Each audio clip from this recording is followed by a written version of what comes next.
J'ai toujours été quelqu'un de curieux. Et quand on y prête attention, un simple détail sur votre route peut provoquer des changements profonds. Pourtant, je n'aurais jamais cru que l'un d'eux allait chambouler 4 ans de ma vie. Des voitures ou des tracteurs avec de l'eau comme carburant, ce n'est pas un rêve, mais une réalité, une technique qui rencontre un certain succès avec l'augmentation du prix des carburants, notamment chez les agriculteurs. Romuald Benant, Fabien Delorme. Le moteur à eau ne serait pas un rêve, mais une réalité ? Dit par la dame de la télé, il y avait de quoi se poser des questions. Pour trouver les réponses, j'ai commencé, comme tout le monde, et à essayer de chercher la vérité sur le web, il y a de quoi s'arracher les cheveux. Il y a les textes et les schémas, copiés et recopiés sur différents sites et dont on ne connaît même pas l'origine.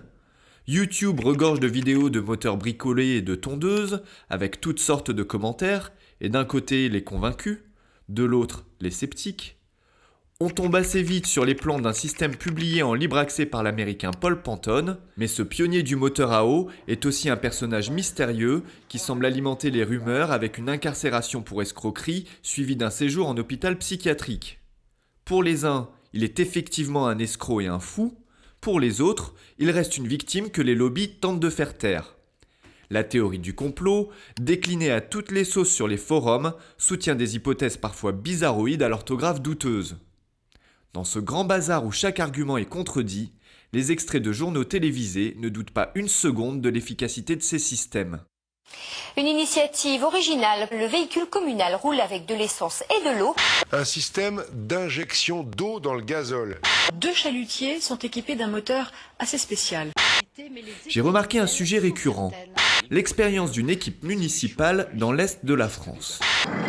Comme toutes les semaines, cet employé de mairie se livre à un bien curieux rituel. Vous faites le plein, là ? Je fais le plein. Le plein d'essence ? Non, le plein d'eau. Là, ça m'a donné envie d'en savoir plus. Et je me suis dit que moi aussi je pouvais faire de la télé.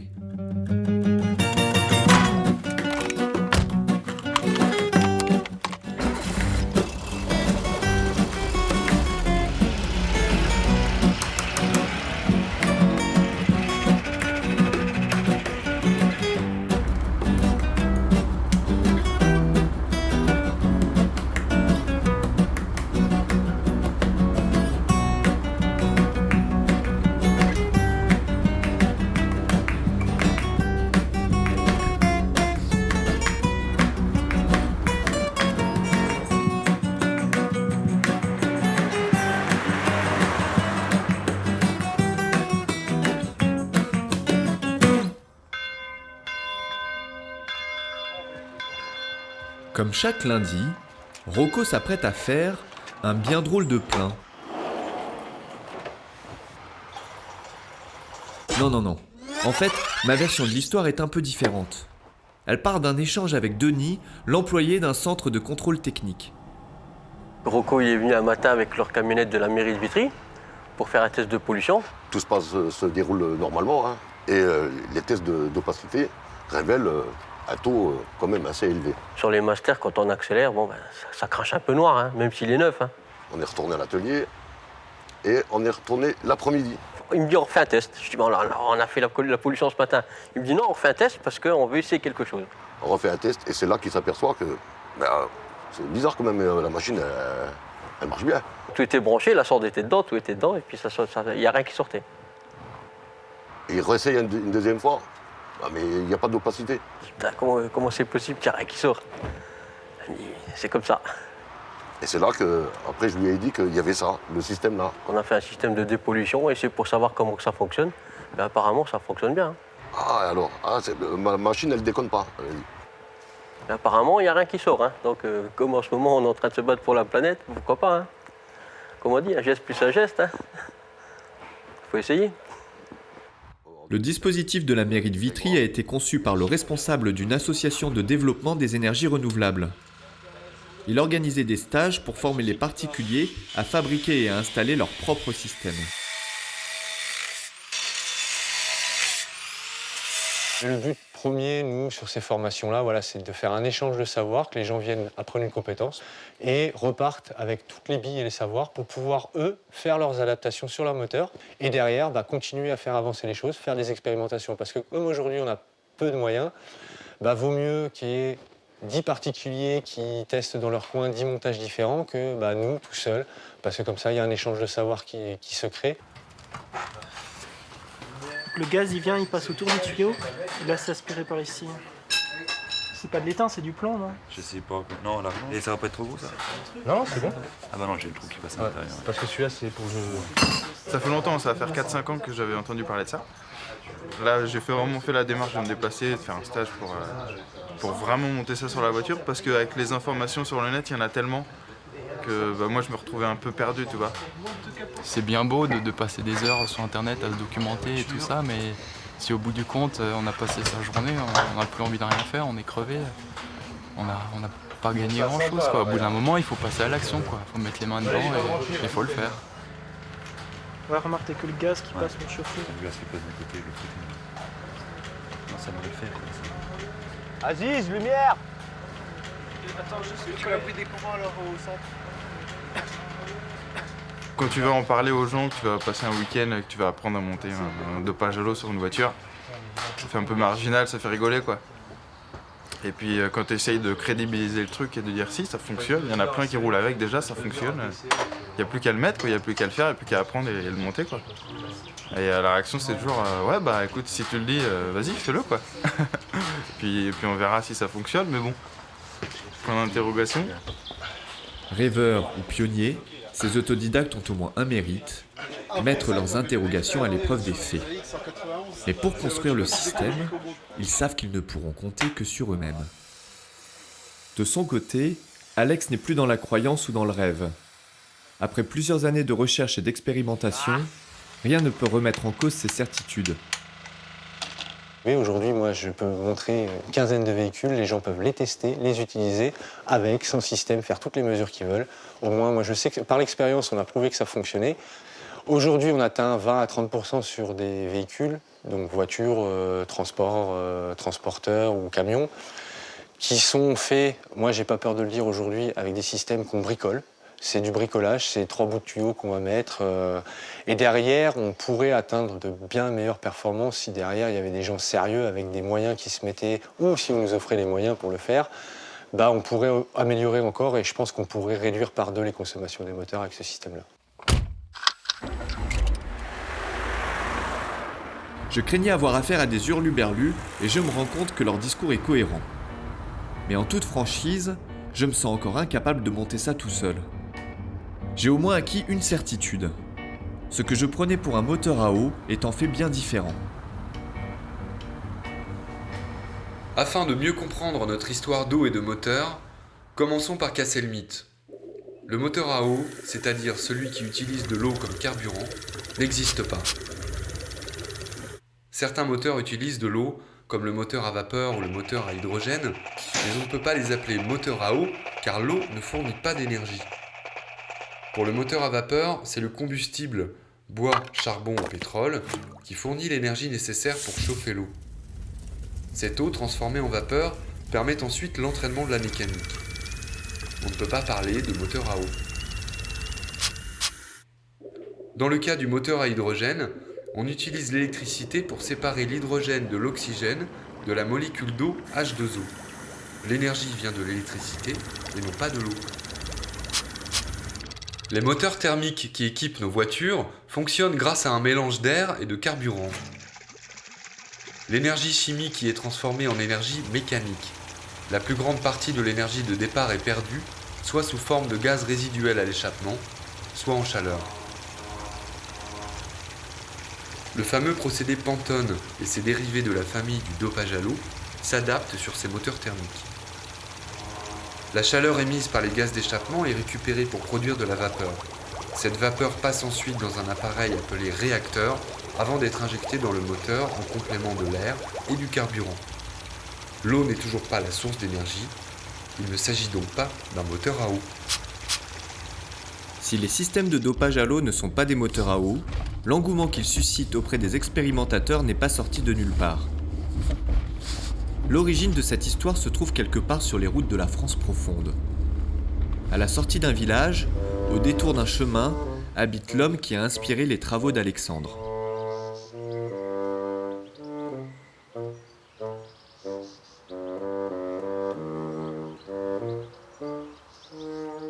C'était en 2001, et puis bon, j'ai fait exactement comme Pantone, sur des tondeuses à gazon, puis bon, ça marchait bien.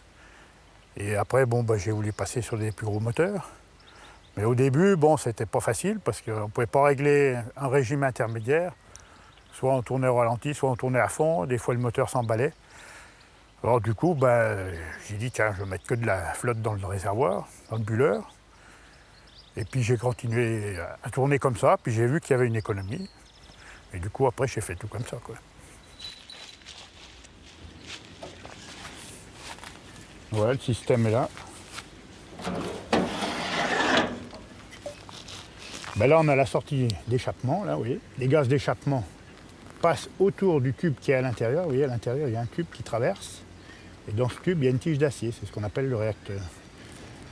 Et là, les gaz d'échappement, après, continuent. Ils passent là et ils retraversent par un tube à l'intérieur du bulleur et ils chauffent l'eau. Ils ressortent là-haut. Et l'eau qui est chauffée, ça fait de la vapeur qui est réaspirée dans le réacteur et ça retourne à l'admission. Ça a déjà bien diminué la pollution parce que lui, il fumait là.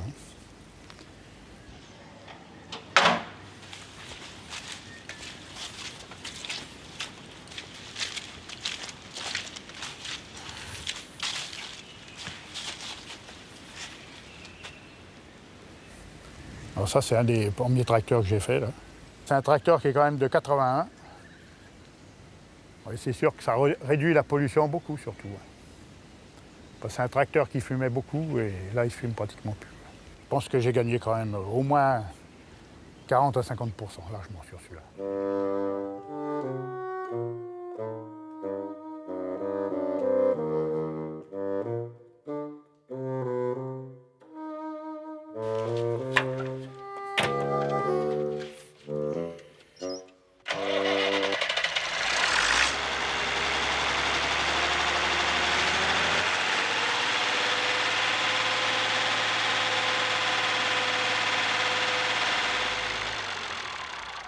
Il y a un truc que je veux dire aussi. C'est avant, quand il n'y avait pas le système, il fallait mettre les gaz à fond. Et là, on diminue les gaz et on a la même puissance. Et c'est là qu'on fait l'économie.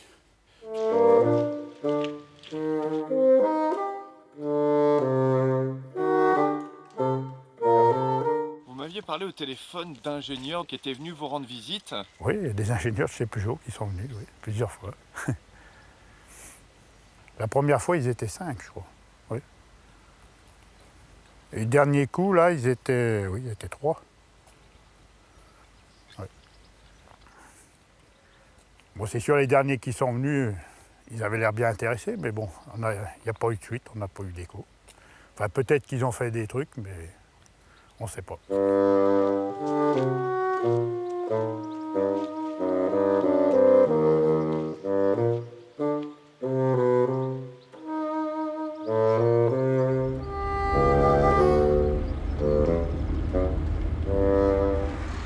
Un vieil ami d'Antoine, le maire du village, s'intéressait aux recherches de ce bricoleur de génie.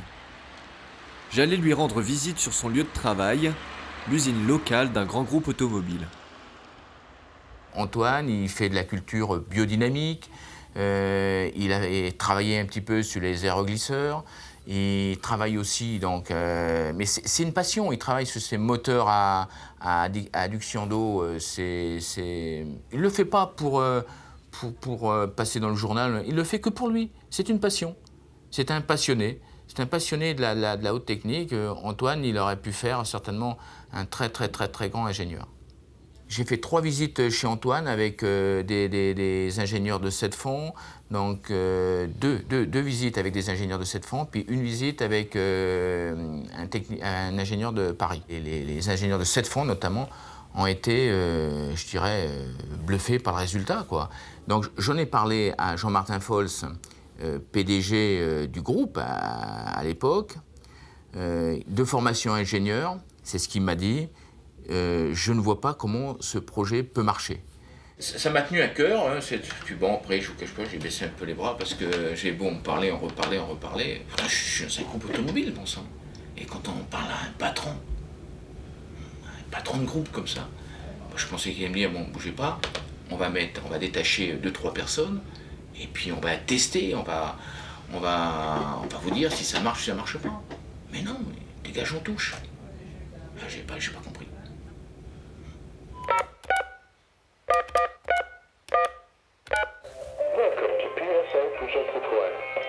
Je mène une enquête autour du système qu'on appelle dopage à l'eau, au système Pantone. Hélas, les balades de standards téléphoniques en service communication aboutissent toujours aux mêmes réponses. Je crains fort que s'il n'est pas répondu, c'est qu'il ne souhaite pas être interviewé sur le sujet. Ce silence se prolonge sur le web pendant que les conflits entre geeks et théoriciens du complot entretiennent la confusion générale. Dans cette botte de foin, une petite aiguille nous est apparue, l'Observatoire sur le relais médiatique des enjeux énergétiques. Ce groupe de scientifiques s'est donné pour mission de contrôler le discours des médias sur les questions de l'énergie. Avec précision. Régulièrement, des gens viennent avec des inventions nouvelles, révolutionnaires, qui vont faire qu'on fera tourner un moteur avec presque rien, éventuellement avec de l'eau. Donc ça, c'est un grand classique du genre. Voilà, l'échappement. Louis Possos ne l'a pas expérimenté lui-même. Il base son analyse sur le travail de thèse d'un étudiant ingénieur, Christophe Martz. Sur son site, econologie.com, Christophe Martz a amassé des informations considérables, ce qui en fait l'une des principales références sur le sujet. Dans son texte, Christophe Martz ne donne pas de véritable explication, il donne une série de possibilités qui lui sembleraient expliquer. Donc, je pense que sa démarche part un peu différemment. Il constate que le moteur fonctionne mieux en système Pantone qu'un autre moteur, du moins il dit constater cela, mais aucune de ces explications ne correspond à des lois de la physique ou de la chimie connues. Visiblement, deux mondes se confrontent. Le monde où chaque expérimentation doit s'expliquer par des principes et des théories scientifiques, et celui des inventeurs et des expérimentateurs qui travaillent de manière empirique et qui constatent des résultats sans pouvoir toujours les expliquer. Devant un problème posé comme ça, d'un système, d'une machine nouvelle, etc., donc on peut se poser deux questions. On peut regarder, est-ce que les explications qu'on donne sur le fonctionnement de cette machine sont compatibles avec les lois de la physique et de la chimie? On peut trouver que oui, elles le sont, ou non, elles ne le sont pas. Et puis l'autre approche consiste à dire, si on ne sait pas, on peut dire, mais on va le tester. Donc on le passe à au banc d'essai, donc on compare le système avec un équivalent non équipé, par exemple ici, du système Pantone. Il y a des bancs d'essai dans toute la France, dans toutes les universités, dans toutes les grandes écoles, dans tous les pays, en Angleterre, en Allemagne. Vous contactez l'université, ça va vous coûter 2-3 000 euros, et on passe au banc d'essai, et c'est très simple à faire. Je suis d'ailleurs très très étonné que personne ne l'ait fait.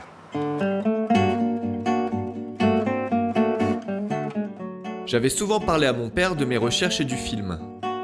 Un jour, je débarquais chez lui à l'improviste à l'heure du déjeuner.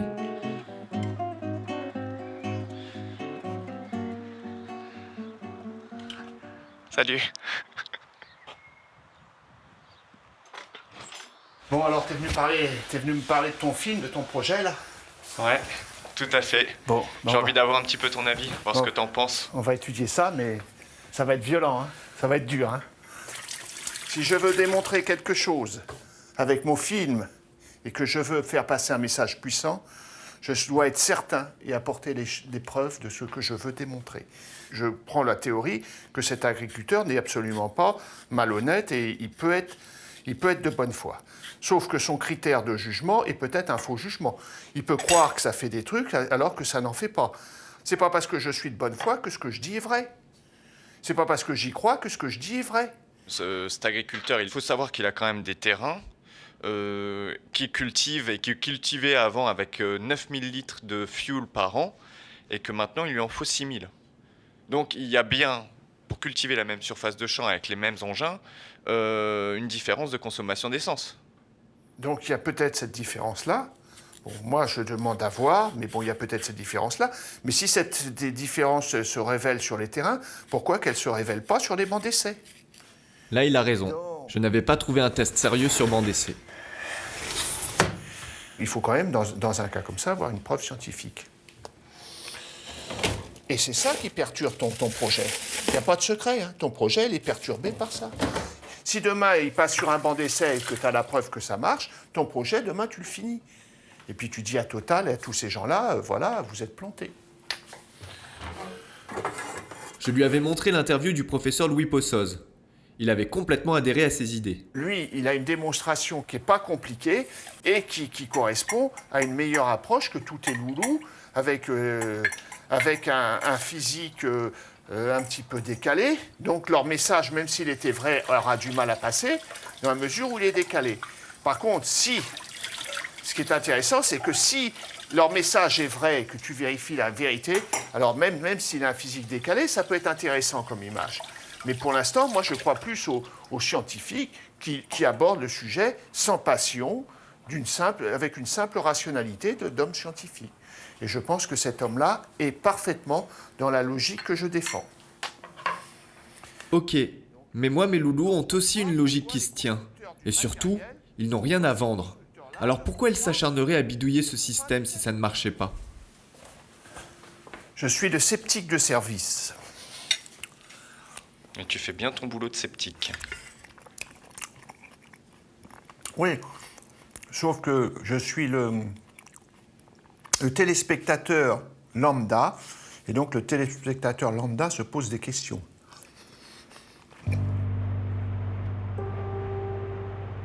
Le passage au banc était inévitable. L'organisation ne fut pas une mince affaire. Il a fallu trouver le centre indépendant, avec les machines de pointe, et ça prend du temps. 1 an et demi après mes premiers contacts avec le BTS de Saumur, nous allons enfin expérimenter. Et c'est Alex et son association qui s'y collent. Pour nous, la démarche, elle est double, c'est d'avoir des mesures sur banc d'essai valables, avec de bons résultats, parce qu'aujourd'hui, ça n'a jamais été le cas, ou toujours des résultats critiquables ou difficilement défendables. Et le deuxième objectif, c'est de commencer un peu aussi à décortiquer le système, à savoir ce qu'il a vraiment dans le ventre. Parce qu'aujourd'hui, je pense que personne ne sait vraiment ce qui se passe à l'intérieur de ce système-là. Est-ce que tu doutes un petit peu d'obtenir des résultats sur la consommation? On ne sait toujours pas, quand tu lances une campagne, on n'est jamais sûr à 100%. Bon, après, je suis quand même bien convaincu qu'un système, quand il est bien fait, quand il est bien dimensionné et bien adapté au véhicule, il amène des résultats qui sont plus ou moins bons, qu'on peut améliorer, qu'on peut critiquer aussi, mais il y a des résultats. Donc je pense que non, normalement, je suis assez confiant, on devrait avoir j'espère, de bons résultats.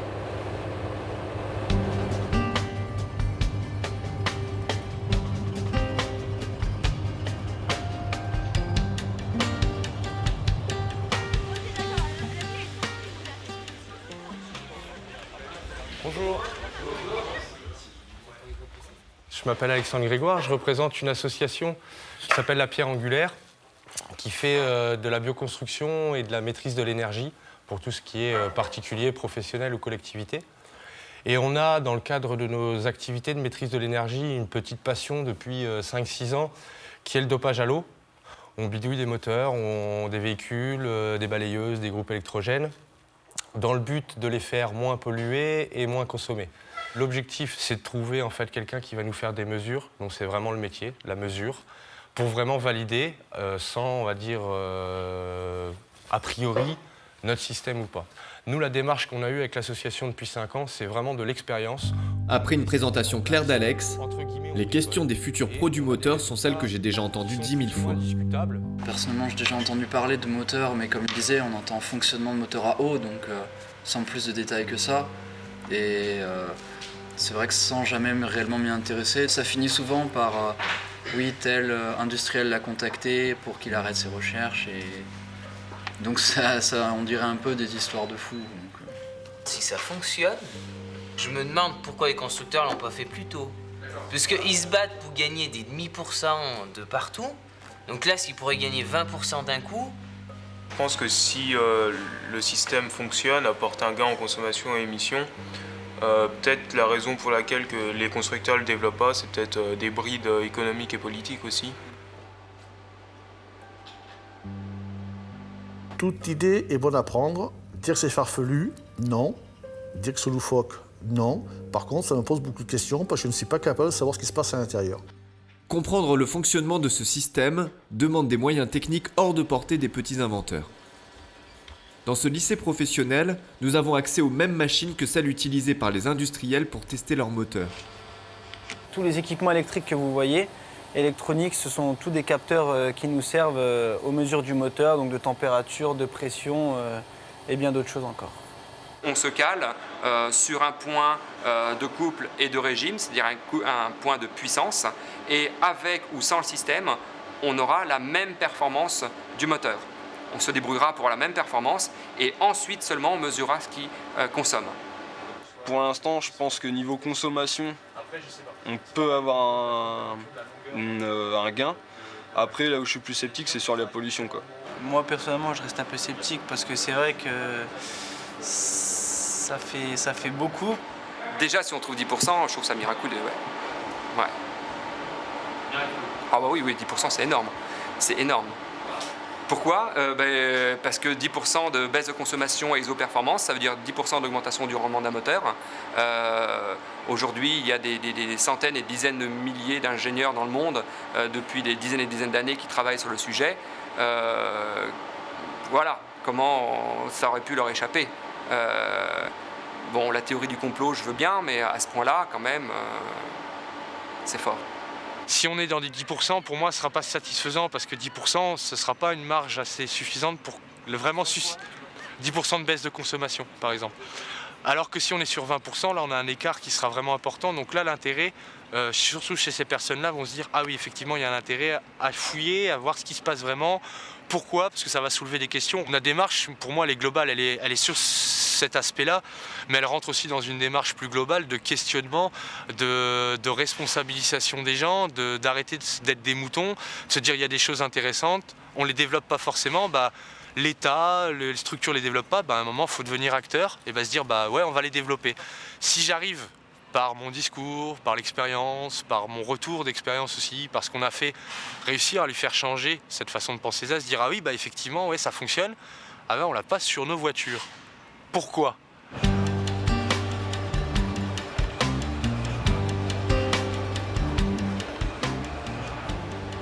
Les essais s'organisent en 4 phases de test réparties sur plusieurs semaines. 4 mois plus tard, nous revenons à Saumur pour recueillir les résultats. Alors là, on a l'évolution de la CSE, qui est une image du rendement moteur, qui va nous permettre en gros de déterminer s'il y a eu gain ou pas de consommation.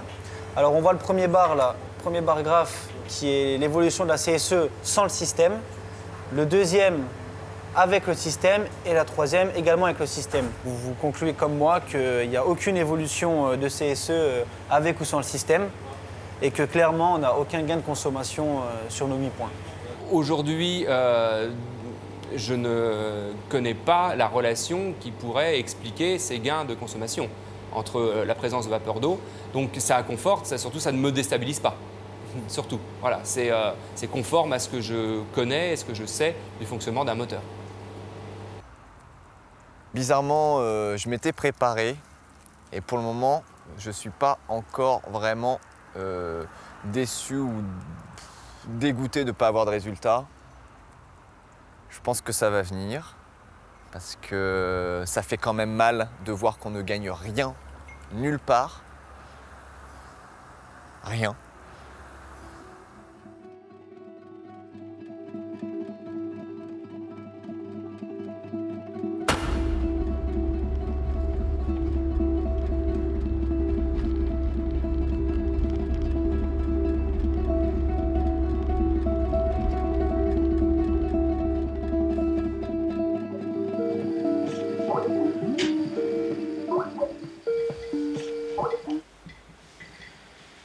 Allô.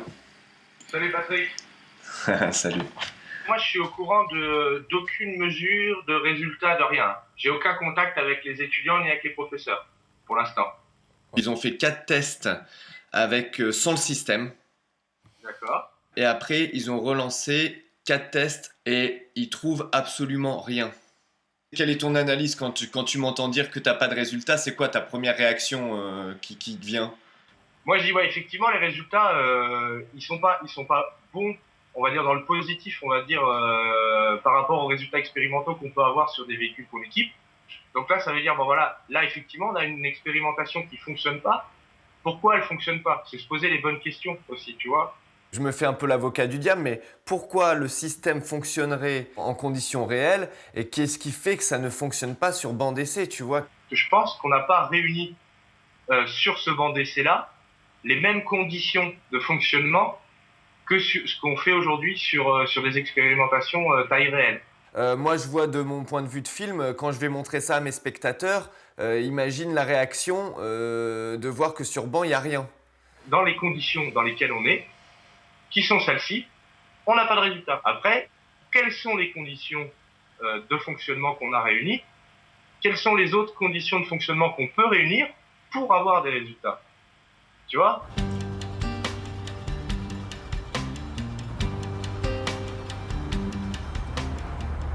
Je vais chez mon père au lendemain des tests de Saumur pour lui annoncer mes mauvais résultats. Je suis bien curieux de voir ce qu'il va me dire. Et surtout, je me dis que ça va lui donner du grain à moudre, ça. Et que je risque de m'en prendre pas mal dans les dents.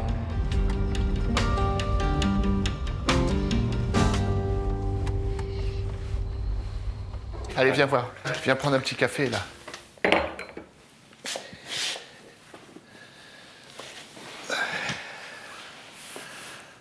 Ça n'est ton bazar. Bon, alors je suis allé à Saumur hier, récupérer les résultats, et il n'y a absolument rien du tout. Faut pas rêver non plus, hein. Dans des cas comme ça, je crois plus à des faits scientifiques. Maintenant, tu peux persister à croire que tu as des résultats. Hein. Tu peux faire ça jusqu'à ta mort. Hein. Tu peux. Hein. Il y a des gens qui ont cru à ta truc. Puis voilà. Tu peux te persuader à fond. Hein. Maintenant, c'est difficile à faire avaler. Hein. Sans test, sans résultat, c'est difficile. Cette rationalité, pour moi, je suis complètement d'accord. Mais en même temps, je ne comprends pas pourquoi certains agriculteurs, certains mécaniciens s'obstinent à continuer à travailler sur ce système-là, alors qu'ils n'ont rien à gagner et aucun argent à se faire, et qui continuent à promouvoir ce système. C'est ça que je ne comprends pas. Il y a des gens qui sont comme ça. Pourquoi pas? Mais ça ne veut pas dire que le système marche. Hein. Pas parce que tu as 10 pelés et un tondu qui continuent à mettre leur machine et à faire la promotion et à dire que ça marche, que le système marche. Moi, j'aimerais bien voir le contraire. Hein. Un moteur qui marche pas sur un banc d'essai, qui marche sur une voiture, j'aimerais bien le voir. Qu'est-ce que tu penses donc de l'idée que je l'installe quand même sur ma voiture? S'il n'y a que ça pour mettre dans ta tête que ça ne fonctionne pas, il faudra que tu le fasses, sinon tu vas regretter toute ta vie. C'est cher payé, hein. Une petite séance chez un psy, ça coûterait moins cher. De retour chez moi, j'ai trouvé moins cher que le psy. Dans un bouquin commandé sur le web, un ingénieur et un mécanicien évoquaient leur parcours du combattant pour développer des procédés de dopage à l'eau sur la base d'anciens brevets oubliés par l'industrie.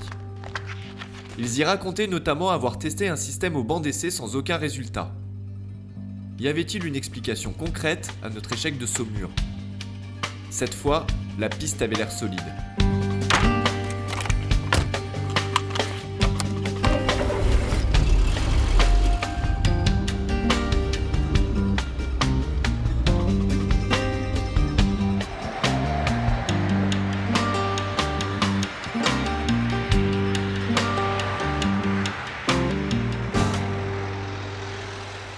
Ce que vous avez vécu à Saumur, c'est ce qu'on a vécu nous aussi. Il y a une absence de résultats avec les protocoles de mesure classiques, normaux, qu'on utilise pour tester un moteur. Donc ça a été l'objet en fait d'un certain nombre de questions pour nous qui nous ont permis de progresser. Après l'échec des tests de Saumur, j'étais sur le point de passer un autre tableau du jeu. Mais en quoi les protocoles de mesure officiels pouvaient-ils bien gêner la lecture des résultats? Il faut comprendre que les professionnels de la motorisation ont des habitudes de travail, ont des instruments de mesure, ont des stratégies de mesure qui sont adaptées à leur métier, on va dire, moyen, c'est-à-dire à ce qu'ils font tous les jours. Pourquoi est-ce qu'on a des milliers de témoignages de baisse de consommation? On passe un moteur équipé d'un kit sur un banc il n'y a pas de variation, donc le système ne fonctionne pas. Donc on met en balance en fait la mesure avec les témoignages. Si on avait 5 témoignages, 10 témoignages, on pourrait dire c'est un épiphénomène. Bon, après tout, on ne sait pas ce qui s'est passé, bon, mais c'est tellement peu. Au bout d'un certain nombre de témoignages accumulés, de gens contents, d'une réalité économique qui est en train de se forger, là, on met en balance quand même une réalité du terrain avec un protocole d'analyse de professionnels. Et là, on est confronté à un gros problème, c'est-à-dire qu'il y en a qui disent ça et les autres qui disent autre chose. Donc la question à se poser, elle n'est plus tellement, je dirais, dans le fonctionnement du kit, puisqu'on a des témoignages sur des machines agricoles où l'intervention humaine, comme sur un groupe électrogène, on n'est pas énervé quand on pilote un groupe électrogène, puisqu'on n'y touche pas. Donc on ne peut pas faire varier la consommation. Donc là, on est confronté à un problème où on doit se poser la question, est-ce que finalement, ce n'est pas la manière dont on mesure qui n'est pas adaptée à l'installation d'un kit qui économise du carburant. Donc c'est une piste de réflexion que nous avons suivie. En se basant sur ses retours d'expérience pour mettre au point un nouveau protocole de test, Christophe Tardy a pu obtenir des résultats plus proches de ceux rencontrés sur le terrain. Quand nous avons fait le test ici, c'était une Fiat Punto diesel, un modèle récent. On constate une économie d'environ 27%, ce qui est beaucoup. Ce qui est 27% de carburant économisé, ce qui est une belle performance pour un véhicule. Ce n'est pas représentatif de ce qu'on voit.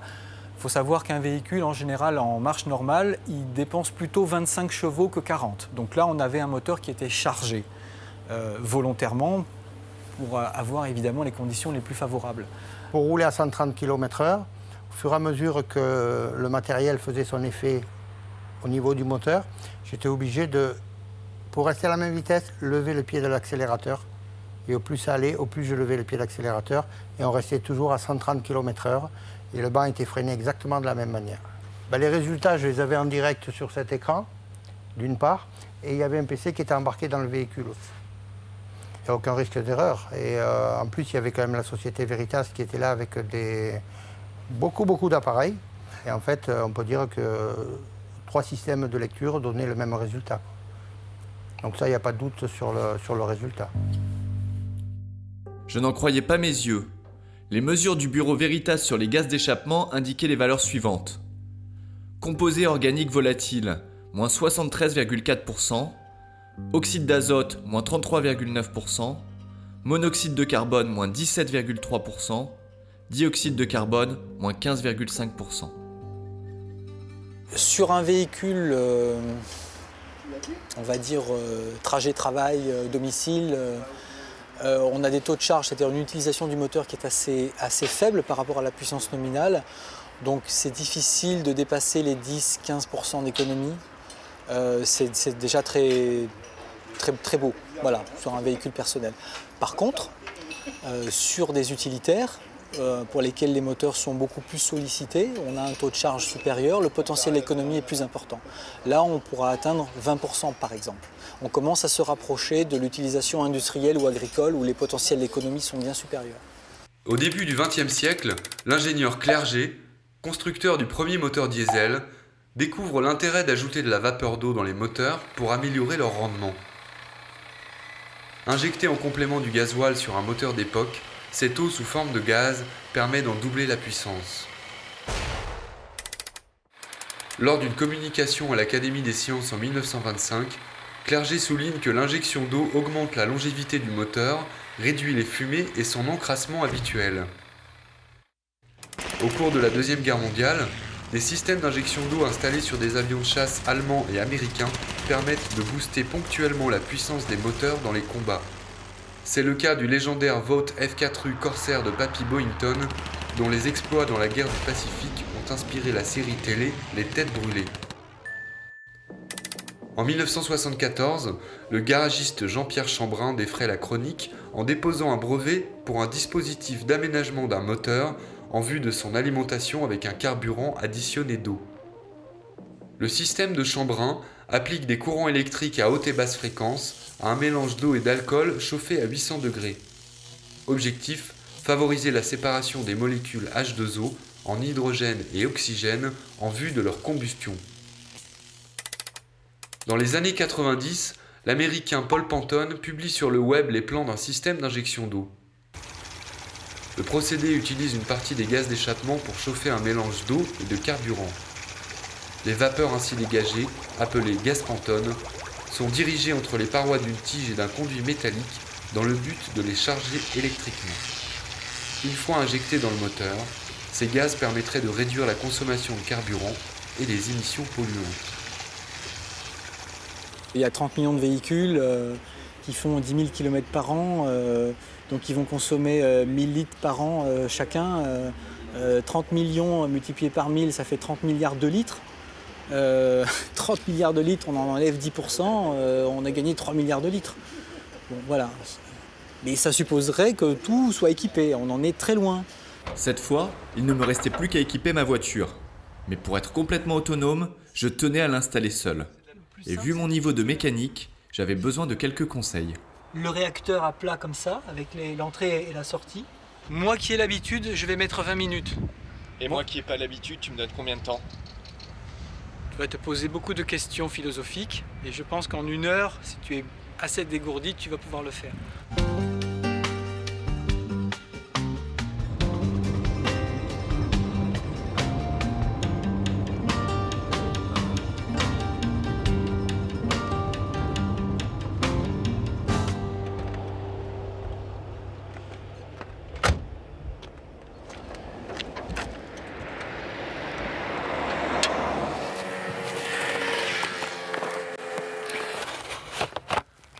Bon, je sais pas par où je commence.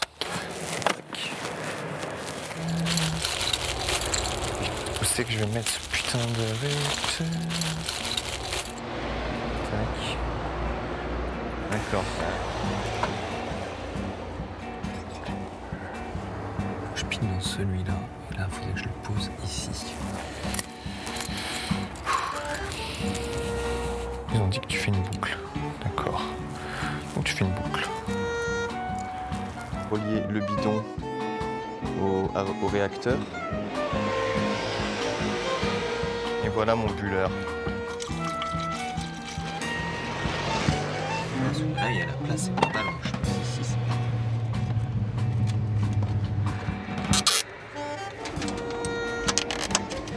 Les gens qui passent sur le bord de la route derrière moi, ils doivent se dire, regarde-le, celui-là avec sa vieille bagnole. Regarde-le, voilà, il devrait bien changer de voiture. Et en fait, ils se rendent pas compte que c'est moi qui suis en train de révolutionner la technologie. Enfin, j'en sais rien si je révolutionne la technologie. Mais en tout cas, ce système d'eau dans les moteurs, c'est quelque chose qui n'est pas du tout fait. Et si ça a vraiment tous les avantages qu'on le prétend, dans ce cas-là, ouais, je pense qu'on fait partie des gens qui révolutionnent la technologie.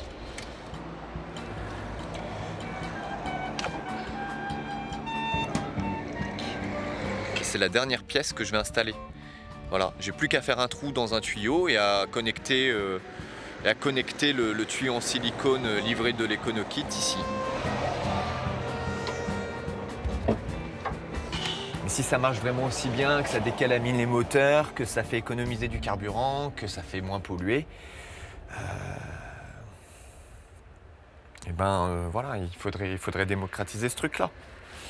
Maintenant, je suis au point du test. Désormais, la suite de l'enquête semblait limpide. Enchaîner les kilomètres pour tester mon système. Mais quitte à brûler de l'essence, autant recueillir quelques témoignages d'utilisateurs. D'origine, on était à 11 litres à l'heure à peu près de consommation, 10 litres et demi à 11 litres à l'heure. Et là, on tourne autour de 6 litres et demi en moyenne. Donc c'est énorme. Hein.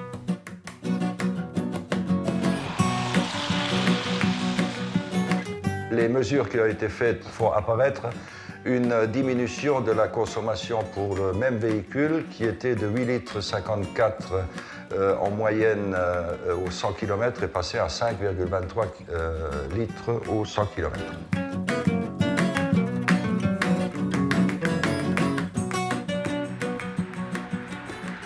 Dès le premier test, on a fait 25% de réduction de la consommation de carburant Et là, on a réduit des émanations polluantes.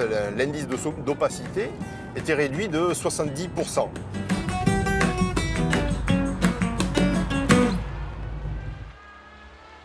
« 25% de baisse de consommation, ok. Mais sur ma voiture, les problèmes techniques s'enchaînaient, même si je pensais avoir suivi à la lettre les consignes d'installation de Christophe Tardy. Entre réglages techniques et questions métaphysiques, je ne voyais toujours pas apparaître de résultats clairs. Apparemment, je n'étais pas le seul. J'avais filmé Vincent Viala, un particulier qui avait fait poser un autre kit d'injection d'eau sur sa voiture. 1 an après son installation, il me donnait son bilan par téléphone.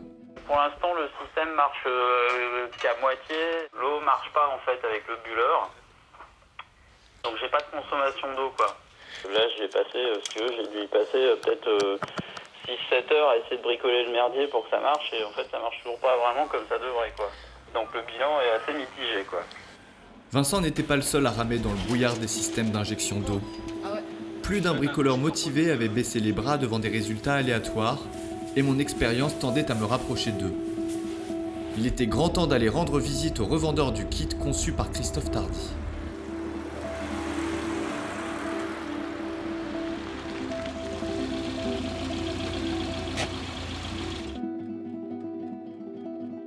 Des gens qui nous téléphonent pour nous dire « ça marche pas », c'est très très rare. Et quand ça marche pas, comme vous venez de le faire, on va trouver pourquoi.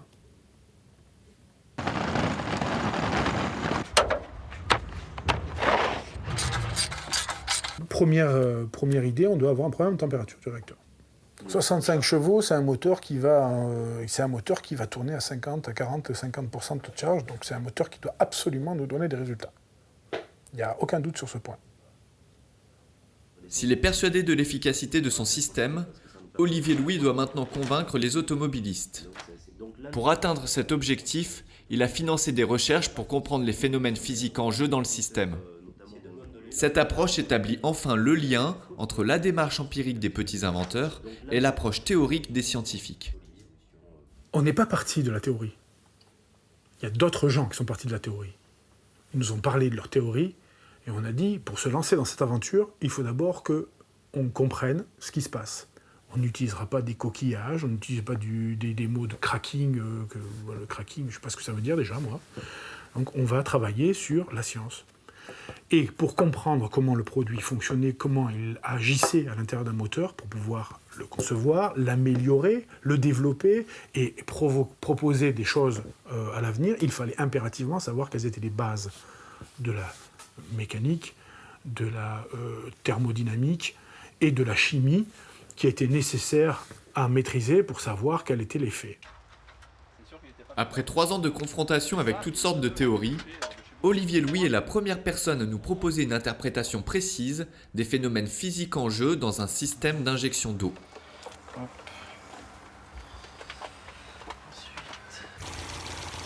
La friction de la vapeur d'eau sur les parois du réacteur applique une charge électrique aux molécules d'eau.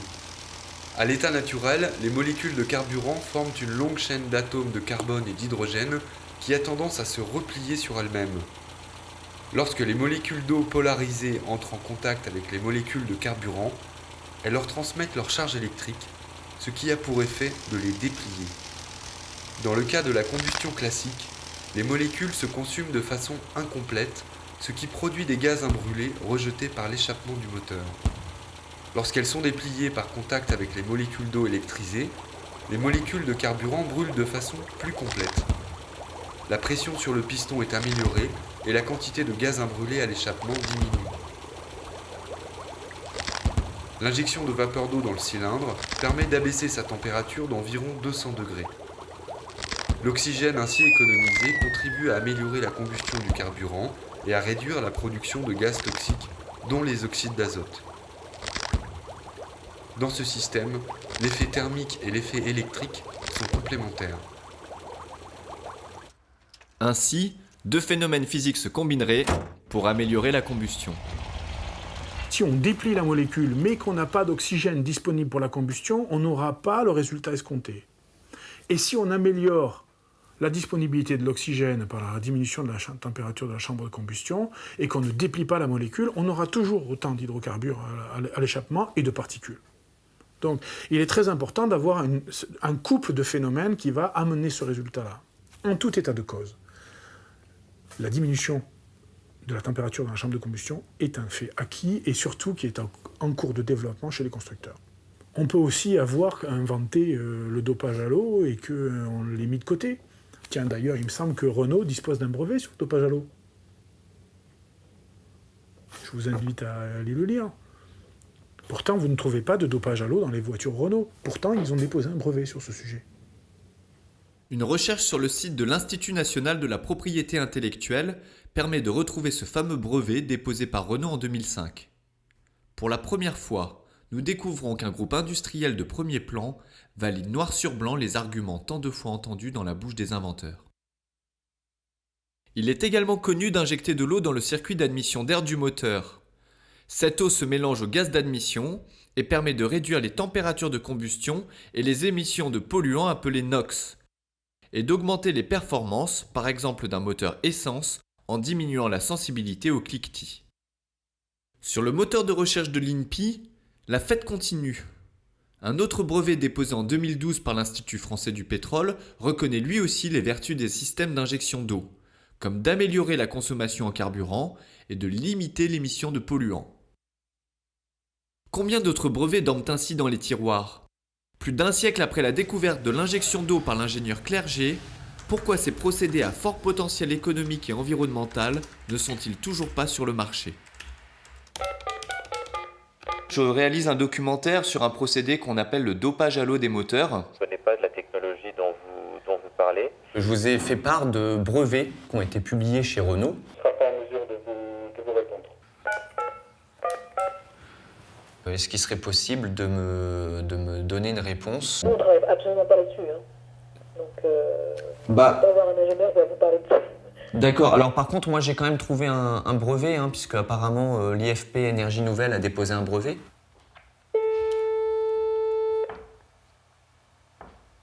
Et je souhaiterais obtenir une interview. Je peux simplement vous dire que globalement, si c'était la solution miracle, ça fait longtemps qu'elle serait appliquée. Visiblement, les industriels ne sont pas prêts à partager leur avis sur les procédés d'injection d'eau avec Monsieur Tout-le-Monde. Sans tomber dans la théorie du complot, ce silence nous pousse à questionner la mécanique profonde du monde de l'automobile. C'est toujours comme ça, le changement, il vient jamais de ceux qui sont dans le système.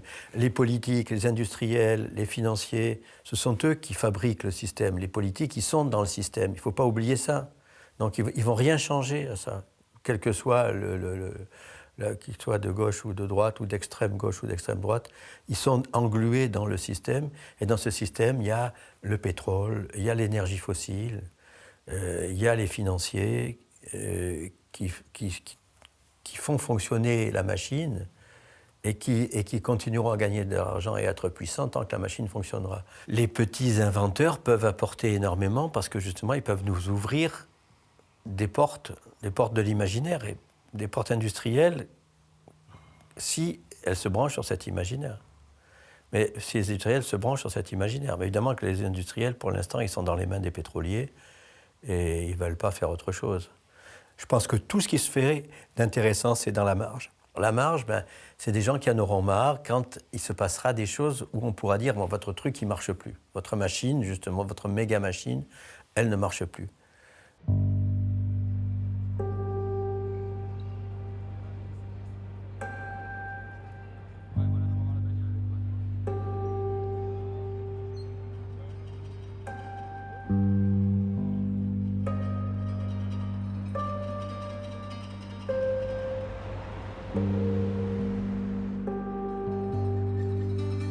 Le temps est venu de mettre un terme à cette enquête.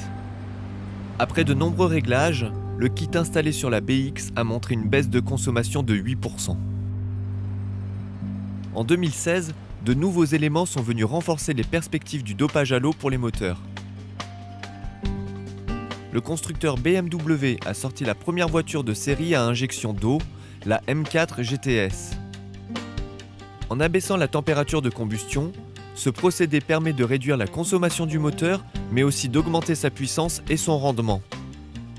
Le fabricant de ce système, l'industriel allemand Bosch, souhaite commercialiser ce procédé sur des véhicules de petite et moyenne cylindrée à l'horizon 2020 pour gagner jusqu'à 13% de consommation. Il aura donc fallu plus d'1 siècle pour que les vertus de l'injection d'eau sortent des oubliettes de l'histoire de l'automobile, après leur découverte en 1901 par l'ingénieur Clerget. Dès 2012, un rapport d'analyse du bureau Veritas sur les tests de la société Hypno montre l'intérêt du dopage à l'eau pour réduire les émissions polluantes. Une simple extrapolation de ces chiffres montre que si le procédé était appliqué à tous les véhicules européens, il permettrait d'économiser chaque année plus de la moitié des émissions de CO2 du transport routier français. Quant aux oxydes d'azote, ils pourraient être réduits d'1 tiers, soit 2 fois les émissions annuelles du transport routier français. Pour le journaliste Jean-Luc Moreau du magazine Automoto, le dopage à l'eau représente peut-être l'avenir de l'automobile. Au cours de ces 4 ans d'enquête, notre démarche a consisté à réunir les pièces d'un puzzle complexe entre 2 mondes qui ne communiquent pas entre eux. D'une part, les inventeurs et expérimentateurs qui travaillent hors du cadre de la pensée académique, basant leur progression sur des résultats empiriques, mais manquant parfois de rigueur. D'autre part, les constructeurs automobiles, dont les recherches basées sur la théorie restent très cloisonnées par des stratégies de développement de masse. Alors que les options envisagées par les industriels ne concernent que les véhicules neufs, les kits d'injection d'eau déjà disponibles sur le marché pourraient équiper à moindre coût la majorité des véhicules roulants. Il est clair que le dopage à l'eau ne montrera son vrai potentiel que s'il est appliqué à grande échelle. Puisque nous sommes condamnés à rouler encore de longues années avec des moteurs thermiques, l'enjeu est loin d'être anodin. Mais si nous voulons faire de ces perspectives une réalité, une implication citoyenne paraît incontournable. Le voyage ne fait donc que commencer.